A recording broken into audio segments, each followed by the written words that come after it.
बांग्लादेश इस वक्त सुलग रहा है। पड़ोसी मुल्क में कोई सरकार नहीं है और अव्यवस्थाओं ने 17 करोड़ की आबादी वाले देश को जकड़ा हुआ है।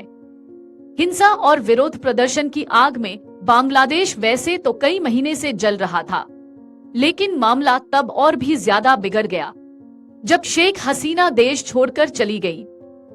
उन्होंने प्रधानमंत्री पद से इस्तीफा दिया और छात्र विरोधी आंदोलनों को देखते हुए वतन छोड़कर भारत चली आईं। शेख हसीना फिलहाल भारत में ही हैं और अभी तक सरकार की तरफ से उनकी लोकेशन के बारे में कोई जानकारी नहीं दी गई है।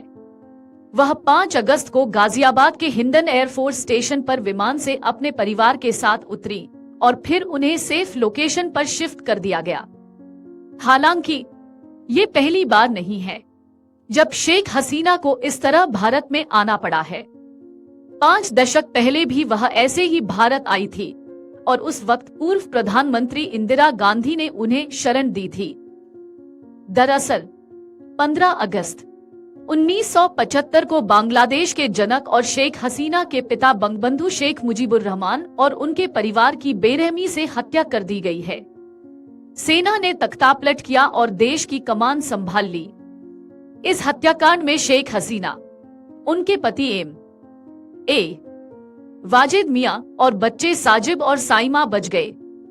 साथ ही उनकी बहन रेहाना की भी जान बच गई। इसकी वजह ये थी कि हत्याकांड के वक्त शेख हसीना अपने परिवार के साथ जर्मनी में थी। शेख हसीना ने पिता की हत्या के बाद इंदिरा गांधी के भारत में रहने के लिए शरण मांगी। उस वक्त देश में इमरजेंसी भी लागू थी। शेख हसीना अपने पति और बच्चों के साथ भारत आ गईं और यहाँ पर उन्होंने 5 साल बिताया। कहा जाता है कि शेख हसीना उस समय नाम बदल कर रहा करती थी ताकि उन्हें कोई पहचान नहीं पाए। हसीना के पति को इंदिरा गांधी के कहने पर नौकरी भी मिली हुई थी। 1981 में शेख हसीना परिवार के साथ बांग्लादेश लौटीं और फिर 1996 में देश की प्रधानमंत्री बनी। लेकिन मौजूदा समय में बांग्लादेश के हाल देखने के बाद शेख हसीना ने अपने पद से इस्तीफा दे दिया है और फिलहाल वो भारत में हैं। बता दें कि अभी बांग्लादेश में हिंसा की आग जल रही है और देश की स्थिति पर पूरी दुनिया की नजर है।